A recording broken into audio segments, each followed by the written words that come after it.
under canopy, you can see all the Sierra with the snow, and you can see the top third of El Cap and Half Dome even after you've jumped out of the plane and the parachute's open.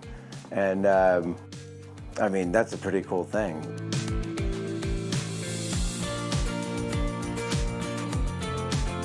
Julia and I met working in Yosemite in 1996, and we were next door neighbors. In Boys Town.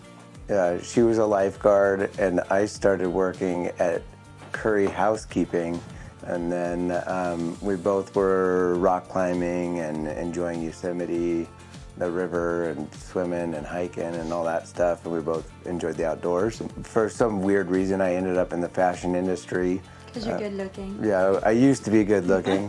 And so then I started traveling all over the world and doing that for a while, the modeling thing. While he was doing that, I was living in Southern California, and I ended up getting a degree in fashion design. And then we got married in 2013, and then moved to Santa Barbara, where we were working at the drop zone there. So I ended up becoming a tandem instructor because it's a nice job to where you can jump out of planes. It's fun. It just happened easily, you know, when things are meant to be. It seems like doors just open for you. Julia and I knew about this airport for probably the last 12 years because her dad was a pilot. Opening a drop zone in California is not a great idea because there's too many, but outside of Yosemite would be amazing, and that would do really well. I think you should go for it. And if you don't do it, someone else probably is going to. 9,000 jumps later, here we are. Yeah.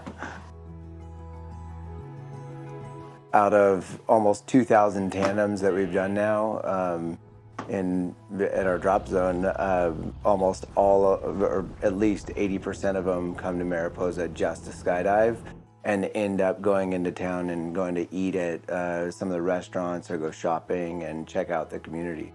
So it's kind of cool that we're able to contribute in that way to having an attraction here that brings people to the community that wouldn't normally have come. It's pretty awesome what we do, making people happy and crossing off that bucket list or whatever it is, birthday jumps. We did a wedding the other day. That was amazing. Yeah. We married people. Yeah. And they jumped out of the airplane. If you want to do an engagement jump, we've done a bunch of that. Yeah, we've got like a massive "Will you marry me" sign, so then you like jump out of the plane and fly the parachute over it, and they're like, oh my gosh. There's a really great community here that's, I feel like there's a lot of support for new businesses, and like it's a small community, which is what we always kind of wanted, and we're close to Yosemite, and there's a lot of like-mindedness happening there. Not a lot of traffic. It's a great place to raise kids. Yeah. I feel like you need an adventurous spirit though to live here, because sometimes things aren't right in front of you of things to do, but if you just drive a little bit, there's endless things to do. Hi. Popsicle Oh. train. Somebody wants a popsicle.